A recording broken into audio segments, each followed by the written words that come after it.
आणि आपली लोक म्हणते आम्ही प्रगती केली. काय वांग केलंय? आता काही नोकरीवाले म्हणते आम्ही सुधारलो. काय गाजरच सुधारले तुम्ही? 58 वर्ष सरकार घेतलं आणि रिटायर झाले. बंगल्याला कुदळी आणली 58ला.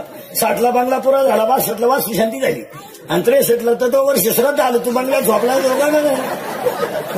इथं 60 वर्षाचा म्हातारा होता आणि तेव्हा दरगडी तरी 100 माणसं झोपतील एवढी पडवी बांधून टाकली. जुनं ते जुन्या म्हाताऱ्याने एवढे कष्ट करून संसार केला. काय माय वेळी आताच्या पोरांची त्यांच्या तुलनेत संसार करायची. कोरडाव जमीन होती तरी शेतकऱ्यांनी कधी आत्महत्या केलं नाही. आता लोकांना नुसतं काय पैसा लय झाला. काय झाला पैसा? कालवणाला तेल नाही काहींच्या 3.5 लाख घातली ग्रामपंचायतीला. येडं नाही तर बायको कांदे लावायची थोडीशी मुकादम झाली. कोणी इकडे मारायला तिला लोक तिलाही जरी जात मोकळी कवाय. अरे काय मोकळी कवाय? कांदे लावायचे मोकळी का? तुला कोणी इकडं 3.5 लाख घालायला दडी आखलीचा पत्ता नाही. काय लोक कुठे पैसा घाला कुठं नाही. राष्ट्रगीत पाठ नाही. 26 जानेवारीचा प्रमुख पाहुणा झाला. येडं नाही तर असं उभं राहा झेंड्याखाली. झेंडा खाली घेऊन याला वर न्यायला उगाच येड्याला मार्केट आलंय. मारा राखलीचा पत्ता नाही. अर्थ लोपले पुराणी आणि नाश केला. हाय का कलीचे महिना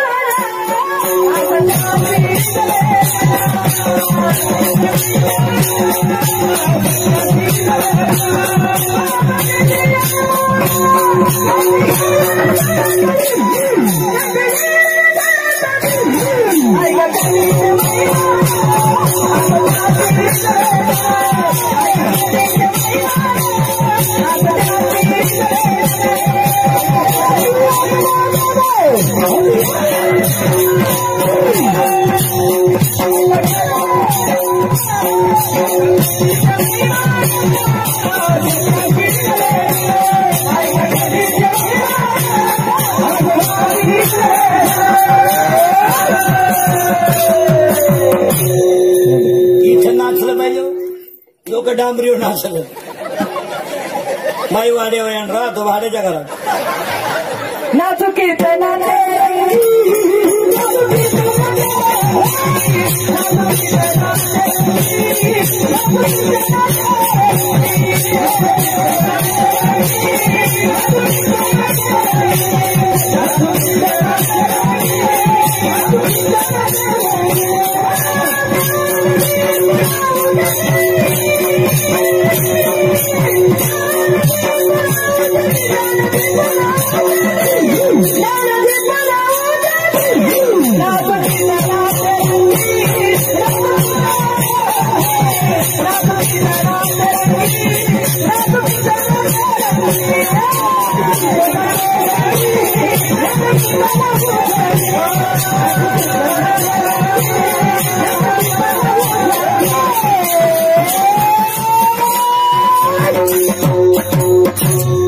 काय डीजे लावायची गरज नाही.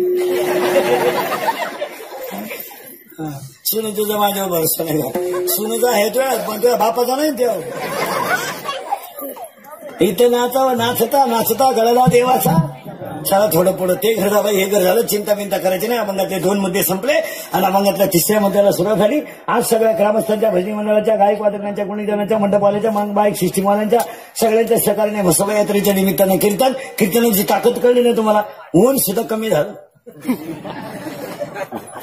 नाही तर तुम्हाला केवढी काळजी असेल. 4ला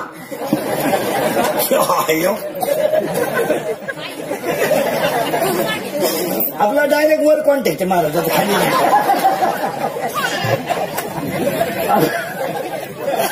डायरेक्ट वरच्याला माहिती. इंद्रिकडचं कीर्तन आहे का एवढ्या सावलीत लोक. या टायमाला ऊन राहते का नाही ही कीर्तनाची ताकद आहे महाराज. आणि मस्तबा यात्रेच्या उत्सवाच्या कार्यक्रमाची गायक वादक गुणीजन सगळ्यांना धन्यवाद. ग्रामस्थांना भजनी मंडळाला वर्गणी देणाऱ्यांना कीर्तनाला येणाऱ्यांना कीर्तन ऐकणाऱ्यांना सगळ्यांना गायक वादक गुणीजन मंडपवाले माईक सिस्टीमवाले सगळ्यांना धन्यवाद. आणि मस्तबा यात्रेच्या कीर्तनाला सुरुवात करण्यापूर्वी आपण 5 गोष्टी देवाकडे मागू आणि अभंगाला सुरुवात करू. हे देवा पंढरंगा माय बापा पंढरनाथ शेतकरी वर्ग सुखी होते. हिंदू धर्माचं दैवत गाय वाचू दे. हिंदू धर्म टिकू दे. वारकरी संप्रदायाची पताका चंद्र सूर्य आहे तोपर्यंत फडकत राहू दे आणि प्रत्येकाच्या गालावर हसू राहू दे. एवढी ईश्वरची प्रार्थना आणि अभंगाला सुरुवात. देवा तुम्हाला गरीब केलं तरी चालेल काय फरक पडणार नाही. देवा तुम्हाला झोपडीत जन्माला घातलं तरी चालेल काय फरक पडणार नाही. खरं सांगू देवा तुला एक दिवस माझ्या अंगाला कपडे नसले तरी चालतील देवा. एक दिवस 8 दिवस माझ्या पायाला चप्पल नसली तरी चालेल देवा, आणि एक दिवस माझ्या पोटाला अन्न नसलं तरी चालेल देवा, पण माझ्या घरातून 2 गोष्टी कधी नेऊ नको देवा. एक, माझ्या गालावरचं हसू नेऊ नको, आणि माझ्या घरातलं समाधान नेऊ नको. सगळं गेलं तरी चालेल, कारण मला माहितीये देवा, जिथं समाधान आहे तिथं तूच आहे. कारण जिथं समाधान आहे तिथं देव आहे. पुरावा 9वा अध्याय. मी वैकुंठी नसे, एक वेळ भानुबिंबई न दिसे. जिथं समाधान आहे तिथं मीच आहे. देवा मला बाकीचं काही नको, आणि जिथं समाधान असलं तरच तिथं देव आहे. आणि आज लोकांकडे सगळं आहे, समाधान नाही. द्या उत्तर बसलेली माणसं. करगळीने डोंगर उचलणं अवघड का पंक्तीतली पतरवळी उचलणं अवघड?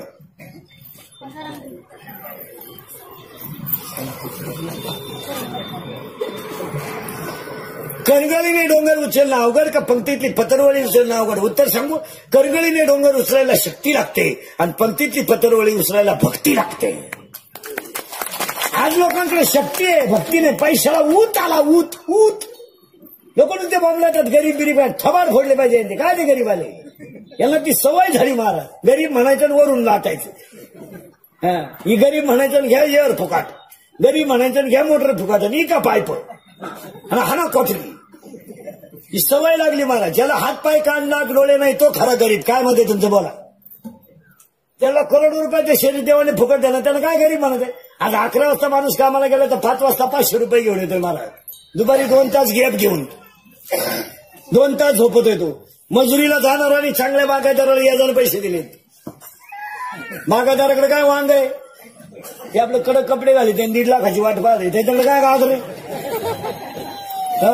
तुम्ही एक विचार करा मला, गरिबी बिरिबी नाही. एक वाक्य सांगत मला, गरिबी देव तुम्हाला कधी देत नाही. तुमच्या खरमानं गरिबी येते. तुमचं काय मत आहे? आणि गरिबी घालवण्याची ताकद सुद्धा आहेत ना. ज्याच्या हातामध्ये फडके पोहे बांधायला फडकं नव्हतं, तो गेला भेटायला तर येताना नगरी घेऊन आलाय. या पोहे बांधायला फडकं नव्हतं, फडकं तो येताना नगरी घेऊन आला. पण सुद्धा दरिद्री झालता तर कर्मानच झालता. कर्म चांगलं केलं वाईट होत असं. लोकांनी आपलं बरवायचं नाही. गरीबी आली. काय गरीबी आली? द्राक्षाच्या घडाला कागद गुंडाळणाऱ्याला बाग परवडतो, आणि बागावाल्याला बाग परवडत नाही. हा न्याय कुठला आहे? ज्याने कागद गुंडाळा घेतले त्याला बाग परवडतो, आणि जो बागावाचा मालक आहे त्याला परवडा ना. कसं परवडल? परवडल कसं? परत द्राक्ष घ्या गेलं तर खोक्यात मुतला. 2 घड वल्ले झाले. व्यापारी मला एवढंच काय घ्या वल्ले झाले, तुम्हाला ड्रायव्हर पडलं. मग आता काय करता काय? एकच नंबर मारा. गरिबी कर्माने येते, त्याच्यावर तुमचं मत काय? बोलत जा तुम्ही. कर्म चांगला असलं गरिबी कशी काही? रात्रंदिवस कष्ट करणाऱ्याच्या महालक्ष्मी पळते. पण आपलं नशीब पालतं. जेव्हा 5,000 रुपये कांदा होता तेव्हा आपली चिंगडी होती.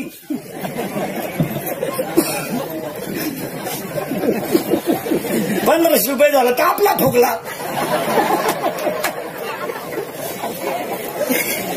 आता काल 700 रुपये झाला तर आपला वापस सोडून बाहेर आला. याच ते 5,000 रुपये कांदा होता, आपली एवढी चिंगडी होती. देव येतो. पाया पडून सांगतो, जिथं नम्रता आणि कष्ट आहे तिथंच लक्ष्मी मुक्कामाला राहते. तुमचं मत काय? आणि आज लोकांकडे पैसा आल्यामुळे नम्रता राहिली नाही. उतटून गेले लोक. धर्म नाही, काय नाही, पैशाला उत आलाय. 10-5 आलाय का मानत्यात समाजात. मग लढा कसं बी. अरे पुरीचं लगीन एकादशीला करू नको. होऊन जाईल. जावायची येणं निघलं तुला जर उत्तर आलाय. अरे ऐकायचं नाही, कधी धर्म पाळायचा नाही. ही सगळी गमेंड नडती. काय नडती? गमेंड. थोडासा पैसा आहे, समाज थोडा मानतोय, आणि त्या गमेंडीत डुलायचं. 5 वाजता आपल्याला वाटतं आपले मित्रलाही फोन करतात. काय हरिपाठासाठी करतात? कुठं मुतायचं बस संध्याकाळी, याच्यासाठी फोन आहे. आणि मग सोमवार नाही, कधी एकादश नाही, शास्त्र कधी पाळायचं नाही. अरे एकच पोर आहे, तुला एकादशी लग्न करू नको. होऊन जाईल. रविवार आहे आणि स्वतः जवळजवळ सगळं झालंय.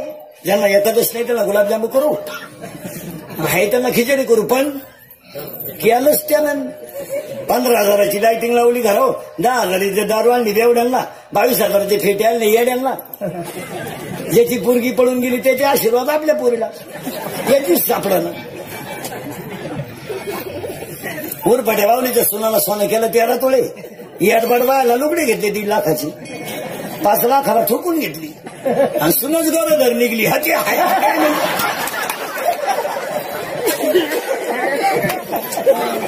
तो झटका आहे भाऊ.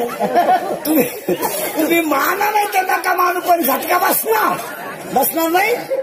जर कीर्तनात बसलेला माणूस एखादा म्हणलं बा महाराज असं का बोलला, तर कागद आणि पेन काढायचा आपल्या कीर्तनाला आणि हातावर नंबर, कागदावर नंबर घेऊन जायचा. मी ज्ञानेश्वरीतल्या ओव्या सांगतो तेवढं जाऊन घरी पाहायच्या. 16वा अध्याय काढायचा, 24वा श्लोक काढायचा आणि एकूण 60 नंबरची ओवी काढायची. शास्त्र म्हणेल ते सांडावेन राज्यही तृण मानावे. वसंत ऋतू आलाय म्हणजे आंब्याला बर येणार, शास्त्र आहे. पुरावा 13वा अध्यायातला वसंताचे रिजवणे, झाडाचे सांजेपणे. आता आंब्याला बर येणार, लिंबाला बर येणार. तुम्ही पण अजून 8 दिवसानं टोटल लिंब हिरवे गार होणार आणि लिंबाला बहर येणार. कारण शनिवारी पाडवा, रविवारी पाडवा आहे, शनिवारपर्यंत बघा तुम्ही सगळ्या लिंबाला बर येणार. कोणता ऋतू आलाय? वसंत ऋतू आलाय. पुढे ऐका, 15 दिवस जाऊ द्या आणि हनुमान जयंती होऊ द्या. डोंगराची आणि रस्त्याकडेची जेवढी झाडं आहेत तेवढी आपोआप हिरवी होणार, त्याला पालवी फुटणार. का? वसंत ऋतू आलाय. वसंताचे रिजवणे, झाडाचे सांजेपणे. मग एकानं मला कीर्तनात उभं राहून विचारलं, एकादशीला लग्न केल्यावर जर असं होतंय तर ज्यांनी पुरी पळून आणल्या त्यांनी कुठं तिथी पाहिला, बंद झाली आपली अक्कल. पण त्याला ओवी 17व्या अध्याय, वारिया वाट न पाहे आणि मरण मुहूर्त न पाहे. वार वाट पाहत नाही आणि मरण मुहूर्त पाहत नाही आणि ह्या ओला दाशीच मेल्याशिवाय राहत नाही. ही कशी मरत ही याची ओवी आहे. काळा 3रा अध्याय आणि काळा 200 नंबरची ओवी, पतंगा दीप्ती आलिंगन आणि तया अचूक मरण. किडा दिव्यावर गेला का मेलाच. बसलेल्या कोणत्याही पोऱ्यानं मला सांगावं, मी पोरगी पळून आणलेले, माझा संसार चांगला आहे, लग्नाचे अख्खे पैसे भरून देईन. रोग घे शंभड्या, रोग द्यायला काय हरकत आहे, त्या लग्नाला खर्चच नाही. असले द्यायला येणे का? तुम्ही माना नाही तर नका मानू, पण शास्त्र आहे. आणि आता घमेंडीत लोक शास्त्र मानत नाही. मग यात्रेला सुरुवात करताना सुख पाहिजे आणि समाधान पाहिजे. आणि आजच्या कीर्तनाला घेतलेला मग एकनाथ महाराजांचा आहे आणि वर्णन भगवान शंकराचं आहे. अभंगाला सुरुवात. तुम्ही म्हणाला आतापर्यंत चाललं काय होतं? आतापर्यंत एकच चाललं होतं, ज्ञान ज्ञान ज्ञान. चिंता करायची नाही आणि अभंगाला सुरुवात. आणि आज कीर्तनाला घेतलेला अभंग एकनाथ महाराजांचा आहे आणि वर्णन भगवान शंकराचं आहे. आता भगवान शंकराचं वर्णन घेण्याचा अभंग पहिली शंका सांगून टाकतो, गात्यात म्हसोबाचा अभंग नाही. पुन्हा डोकं लावायचं काही काम नाही. तुम्ही म्हणाल हे सत्र कसं बसत, तर हे खंडोबा, भैरोबा, बिरोबा, म्हसोबा हे जे देव आहेत हे सगळे भगवान शंकराचे अंश आहेत. हे सगळे भगवान शंकराचे अंश. जसं मणी आणि मल्ल नावाचा राक्षस मारला म्हणून त्याचं नाव मल्हारी मार्तंड झालं, नाहीतर तो खंडोबाच. महिषासूर मारला म्हणून ती महिषासूर मर्दिनी, नाहीतर ती पार्वतीच. अंगठी केली म्हणून अंगठी आणि डोरलं केलं म्हणून डोरलं, मूळ सोनच. नेरुळे, ओपने, शॉटे, गाऊने, ओढणे, पंजेबे, मूळ कापूसच. तसे हे भगवान शंकराचे एवढे अवतार आहेत. हे खंडोबा, भैरोबा, बिरोबा, म्हसोबा, बिसोबा हे सगळे अवतार हे भगवान शंकराचे आहेत. याला डोकं लावायचं नाही. म्हणून आज कीर्तनाला घेतलेला अभंग भगवान शंकराचं वर्णन करणार आहे. अभंगाला सुरुवात. वर्णन करणारा अभंग एकनाथ महाराजांचा आहे आणि एकनाथ महाराज अभंगाचं वर्णन करतात. हा भगवान शंकर आहे. हा देव जरा नंगाट. हे जे देव आहेत ना, ही नंगाट तुळे, यांच्या नाद नाही लागायचं. कारण यांचं कुळच पहा कसं आहे. बाप फिरायला नंदीवर, पोरे फिरायला उंदराव. बाप राहिला स्मशानात, पोऱ्या राहिला देवळात. बापाच्या गळ्यात साप, पोराच्या गळ्यात हार. आणि पहिलं महिला आरक्षण ह्या गाड्यानं काढलं. हे आता पुढारी लोक टापान द्या, महिलांना अधिकार दिले. गपचिप राहा. काय डोंबलं दिलं तुम्ही? अहो हे पहिलंच होतं. द्या ना उत्तर पहिल्यापासून. शंकर कशा करतो? शंकर नंदीवर. त्याचा पोरे कशा करतो? उंदराव. आणि त्याची बायको कशी भरते? शंकराची बायको वाघ. मग महिलांना आरक्षण का होतं? पहिलं मी शंकर पहिल्यापासून महिला होती. माझे मी शंकर सायकलीवर हिंडतो आणि पार्वती स्कूटीवर मिटिंगला चालली. शंकर चालला सायकलीवर कांद्याची गोण घेऊन, पार्वती चालली स्कूटीवर मिटिंगला. शंकर आहे घरी पोरं सांभाळा.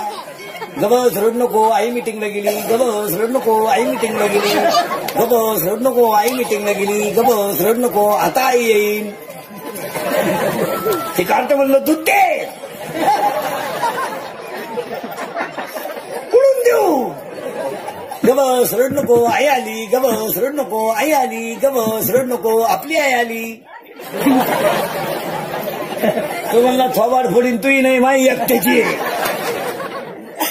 नवीन काय शोध लावलाय? फक्त नवीन टापा आणायच्या मारा. एक वाक्य सांगा मारा. जगानं किती जरी प्रगती केली तर संप्रदायाच्या बाहेर नाही. तुमचं काय मत आहे? आता हे उगाच झाकली सवाला कधी समाज झालाय लाचार. समाजाला त्याच्याशी काही घेणं राहिलं नाही. समाजानं महाराज हे गावांचे राष्ट्रांचे याचे त्याचे विकास होती नाही ना. याला सरकार बिरकार जबाबदार नाही कधी. सरकारला काय नाव ठेवायचं काय? पुढाऱ्यांना काय नाव ठेवायचं जागा? लोक म्हणले बरं रस्ते होती नाही, काम होती नाही. कशी काय करतील लोक काम? जो निवडणुकीला उभा राहत होत्या तुम्ही वास नसत होती नाही पोरं. तो काय झकमा नाही उभा राहिला. त्याला वड आहे बिडी नाही राहिले. आवड झालं ते 3 महिने गाव मुतवायचे म्हणजे खेळ का? आवड झालं. त्याच्या खानवानाला तेल नाही राहिलं. त्याची बायको अशी पातेली आपली ती त्याच्या पुढे. तेव्हा त्याला किडा होता तुला ना. आता तेल नाही का? तो गावचं आलं ताब्यात. किती म्हणते गाव खाय. जो माणसं निवडणुकीला उभे राहतात त्यांना भारत ही लोक वास नसते नाही हो 3 महिने. ज्याला सायकलीची अक्कल नाही त्याला इनोव्हा, ज्याला वड्याची मिळत नाही त्याला 90. बिन निवडणुकीच्या काळात असे बिस्लरी ना आता ते लोक बिस्लरी. आणि रस्ता तर पितीच नाही हो. नुसते जुलाब लाल जुलाब व्हायचे त्याला 1.5 महिना. आता बसला थोबाड वाचून. आता धर तुझाच गाला साठा. आता कोण पाहिजे? आता नाही. आता खिशात गाला ठेवायचा येईल तेव्हा धरायचा. आता कोण पाहिजे? आता ज्यांना पाडली तोच कांदे लावायचा. तो झालं तुला ढिगार लोक झाली ना. लाचार झालेला समाज झाला. तुम्ही हसण्यावारी गोष्टी नेऊ नका. समाज लाचार झाल्यामुळे चांगल्या माणसाची प्रवृत्ती राहिली नाही. निवडणूक बरोबर पैसा हे सूत्र तयार झाल्यामुळं शहाण्या माणसाचा याच्यात गुजारा राहिला नाही. काय मत आहे तुमचं? काही माणसांना गावात शाळा व्हावा ही इच्छा आहे, गावात तालीम व्हावा ही इच्छा आहे, रस्ता चांगला व्हावा, अंगणवाडी चांगली राहावा, सरकारी दवाखाना यावा ही इच्छा आहे. पण ज्याला पैसा नाही ना त्याला ही मंडळी निवडूनच येत नाही. आणि ज्याला काहीच अक्कल नाही तो पडतच नाही. त्यामुळे बुद्धिमान माणसांचा फार खतरा झाला. मला 6 महिने झाले सरपंच निवडून, अजून निम्मे सरपंच ग्रामपंचायतीत गेले नाही. नुसते गेलंच नाही ते. बरं जाऊन काय करेल तिथे? त्याला गाजर कळा न काय करेल का? ते फक्त लग्नपत्रिकेत आलंय भाऊ. आता आणखी बाद व्यवस्थापक सही होले गेलेच नाही. जबाबदारी जर पार पाडता येत नसेल तर पैसा घालून दुसऱ्याला का गो तुम्हाला? आपल्याला काहीतरी जबाबदारी कळली पाहिजे का नाही? आता स्पीकरवाला आहे, एवढ्या मोठ्या समाजाचा कार्यक्रम घेतलाय, याचा अर्थ सगळ्यांना आवाज पुरवणं ही त्याची जबाबदारी. गायन करण्याची जबाबदारी. मी तारीख घेतली म्हणजे मी तुमच्या पुढे उभं राहणं, तुम्हाला अभंगाचं चिंतन मानणं ही माझी. ज्याला जबाबदारी कळत नाही त्यांनी इकडे डोकं का लावायचं? जबाबदारी काय आहे का नाही? जबाबदारी आहे की नाही? आणि या लोकांना जबाबदारी काही बरं पैसे घालून शिव्या खा. नवरा बायको स्कूटीवर चालले आणि 7 लाख रुपये घालून सरपंच झालं एक. स्कूटीवर बाय आजारी तिने नंगाट गोरा लावा त्याला म्हणजे तेव्हा तर 100ची नोट घेऊन येणार. आता खड्डा बुशीनं पैसे घालून झटक मारी का नाही? घर जाळून कोळशाचं दुकान, हातानं चौकाला घालायची. कॉलेज सुटलं 2-4 शेबड्या पोरी चालल्या होत्या एकदम बंगरी. त्याचं कोणीकडं ते थाबाड, त्यांचं कोणीकडं इथल्या फटीत चमकी, आणि त्यांच्या मागं 2-4 सांड आले. सॉक्सचा असा घाण वास, मिशा काढेल बागलात गोचिड्या, एकदम बंगरी. आणि ते काढते त्या पुरीला पाहून काय म्हणतो माहिती का? अरे अरे अरे अरे अरे चंद्र तर दिवसा उगला. ती पोर नंगाट होती, तिच्या बाई 2-4 पोरांनी कांद्यात औषध गेलं होतं. ती म्हणली पण घोबड्याला दिवसा दिसलं कसं.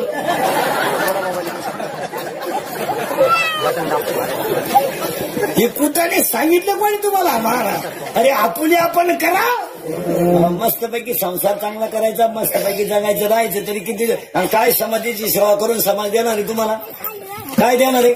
ज्यांनी 400 एकर जमीन लोकांना दिली त्यांच्या भाकरी लोकांनी बंद केली तर तुम्ही कोण? 400 एकर जमीन तुकोबा राहायला लोकांना दान केली ती लोकांनी भिक्षा वाढायचं बंद केलं तुकोबा राहायला तुम्ही कोण?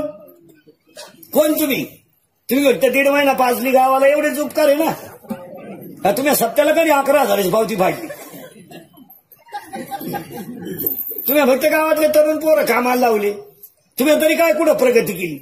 17-18 वर्षाचे वळू प्यायला शिकवले, तुमचा सीझन काढून घेतला, त्यांच्या संसाराच्या बरबादीला तुम्हाला काय घेणं? तुम्ही झाले मोकळे, ते झाले बेवडे. तुमचं काय केलं? तुम्ही 1.5 महिना त्यांना फुल टाईट केलं, रसा बिसा पाजला, मुतावले बितावले, तुमची बटणं दाबून घेतली, त्यांच्या बाया त्यांच्या विधवा झाल्या बायका तरुणपणा. तुमचं काय केलं? तुम्ही वरून सांगितलं आपण आल्यापासून गावचा विकास झाला. हाच झाला. 15 पोरं मेली आणि 16 बाया विधवा झाल्या. हाच विकास केला तुम्ही.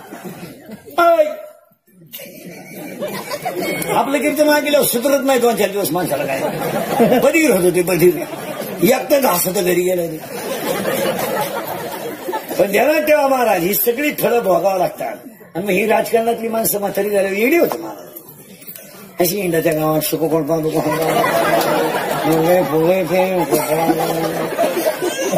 असा येतो आरतीला 40% तरुण पोरं पुढाऱ्याच्या मागे इंडून भिकारी झाले, वडायला बिडी नाही. काय मत आहे तुमचं? काय मत आहे? उगाच बापाने घर बांधून ठेवलंय म्हणून यांना झोपाय जागा आहे आणि आई बापा भाकरी थापेतात म्हणून या अवलादी संध्याकाळी घरी येऊन जेवतात. काय दानं त्यांची पोट भरायची? अरे येडपाट कार ठेव. एवढं शांबडं झाला कार्य करता, एकच चड्डी पिळून नेसतो. अरे लोक इतकं हुशार झाले, सभेला सुद्धा यायला रोज आहे. हुशार आहे का नाही रे? सभेला येणारी माणसं हुशार आहे का नाही? रोज आहे. आणूनही नेऊन सोडा.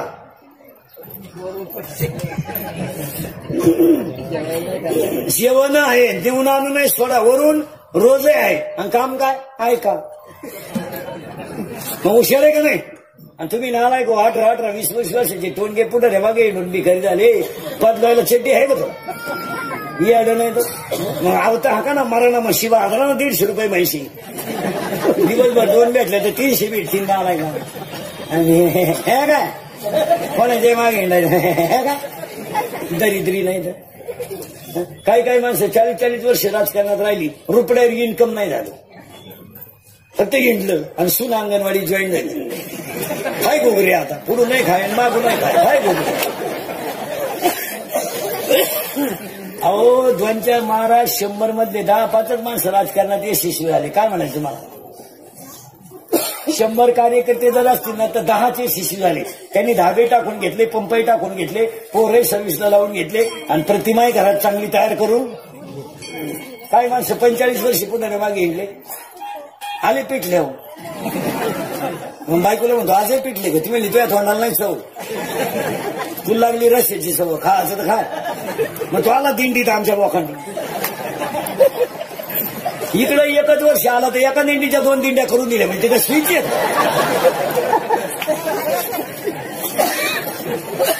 दिंड्यावाल्यांचे लय हाल झाले. अजून 1-2 वर्ष थांबा मारा. दिंडीवाल्याला एकट्याला झेंडा घेऊन जावा लागेल. लोकच नाही. दिंड्या झाल्या मोकार, महाराज झाले बेसुमार. एखाद्याचं पटलं नाही का सेपरेट दिंडी. एखाद्यानं तर म्हणलं नाही ही चाल नंतर म्हण, मला म्हणणार दिंडी गेली उडत दुसरी गेली. 40% तरुण पोरं पुढाऱ्याच्या मागे इंडून भिकारी झाले. महाराज एवढे अवलादी आहेत. 9वीचं क्वार्टर आणते, क्वार्टर 9वीचं आहे असं एवढे टाईट पाहते बापा कसं. ते बापालाच म्हणते तुझं का मी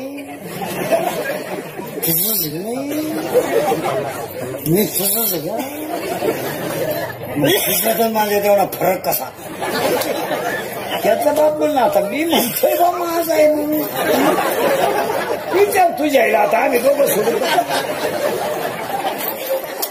काय करते येडेने कॉलेजचं पोरग दारू पिताना बापाच्या नावाची शियर करते दत्तू पाटील की जे हो म्हणून कहते केल्यावर एकमेकाला बापाच्या नावानं कमात्यात हे दत्त्या हे भिग्या